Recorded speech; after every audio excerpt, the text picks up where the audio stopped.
kinutin para tumaas ang views. We're here! We're playing Roblox! Ayan niya muna subscribers ko. Tako sa sagutin. Logi ako.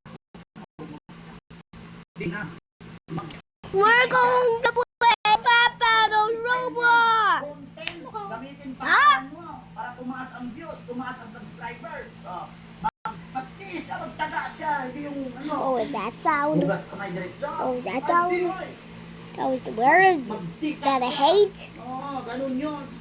I think it's Japanese. Pinakatulan. Because I played Slap Battle when I'm screen recording. And there I was here. Now it's playing.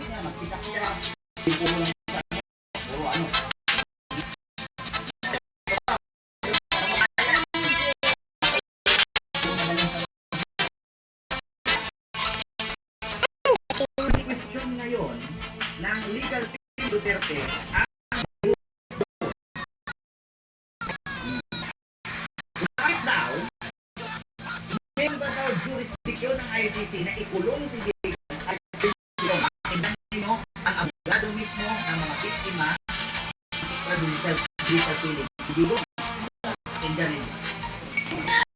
Ang huling nangyari na po ay yung nagbayad na challenge ang defense team ni Pangulong Rodrigo Duterte doon sa jurisdiction ng ICC of the Philippines. Explain na po sa akin kasi doon sa nilang 38-page document mayroong binanggit na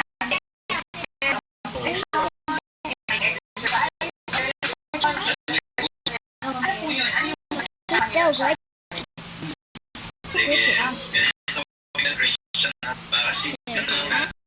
Hindi na po ba ito kasi mga rehash arguments na po ito. Kasi argument po yan ng Pilipinas. Naalala nyo, noong 2023,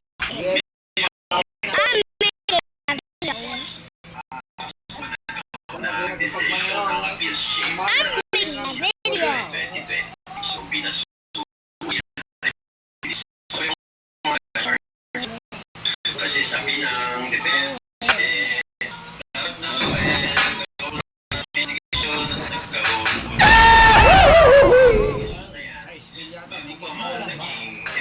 So loud. What is that sound? Deaf Dodger?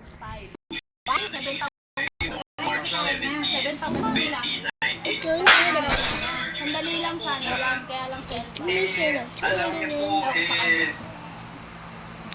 based sa historical record ng Jupiter. National Criminal Tribunal, I got Jupiter.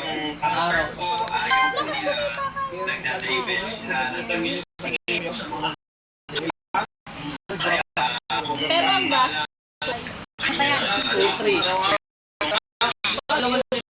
na before na Sobra, papasobra ako.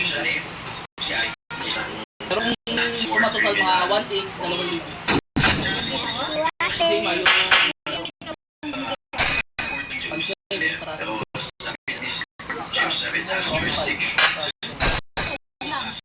gabi lang yun.